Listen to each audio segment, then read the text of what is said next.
एक बहुत ही shocking plane crash. Air India की फ्लाइट AI 171 अहमदाबाद से लंदन जा रही थी। 240 से ज्यादा पैसेंजर्स और क्रू मेंबर्स इसमें बैठे थे और टेक ऑफ करने के सिर्फ 40 सेकंड बाद ही ये फ्लाइट बड़ी तेजी से नीचे डिसेंड करने लगी और लिटरली टेक ऑफ के 2 मिनट बाद ही ये प्लेन जाकर क्रैश कर जाता है गुजरात के रेजिडेंशियल एरिया में। ये पूरा इंसिडेंट इतना शॉकिंग इसलिए है क्योंकि इतिहास में इस स्पेसिफिक प्लेन टाइप के लिए ये पहला क्रैश है। ये एक बोइंग 787 ड्रीम लाइनर प्लेन था जिसका एक एक्सीलेंट सेफ्टी रिकॉर्ड है। आज तक इतिहास में ये प्लेन कभी क्रैश नहीं किया है। ड्रीम लाइनर की पहली फ्लाइट साल 2009 में उड़ी थी, आज से 16 साल पहले, और तब से लेकर आज तक कोई भी इस लेवल का हादसा इस प्लेन के साथ नहीं हुआ है। मैं जानता हूं बोइंग एज ए कंपनी का एक बहुत ही खराब ट्रैक रिकॉर्ड रहा है पिछले कुछ सालों में, जैसे कि उनके प्लेन टाइप B737 मैक्स जिसमें कई सारे मैन्युफैक्चरिंग डिफेक्ट्स देखे गए और कई सारे प्लेन क्रैशेस भी देखे गए हैं पिछले कुछ सालों में, लेकिन ये वाला प्लेन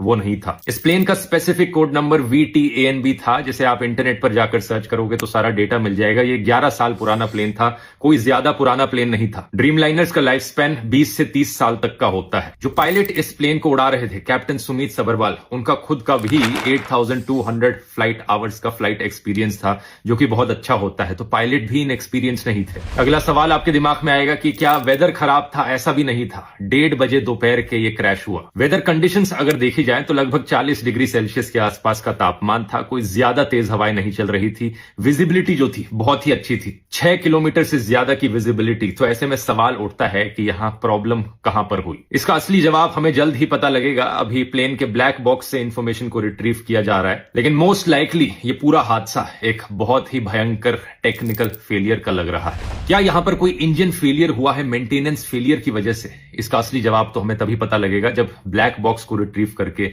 सारी इंफॉर्मेशन पब्लिक में रखी जाएगी। लेकिन सवाल यहां पर पूछे जाने चाहिए इन दो कंपनीज से, एयर इंडिया और बोइंग।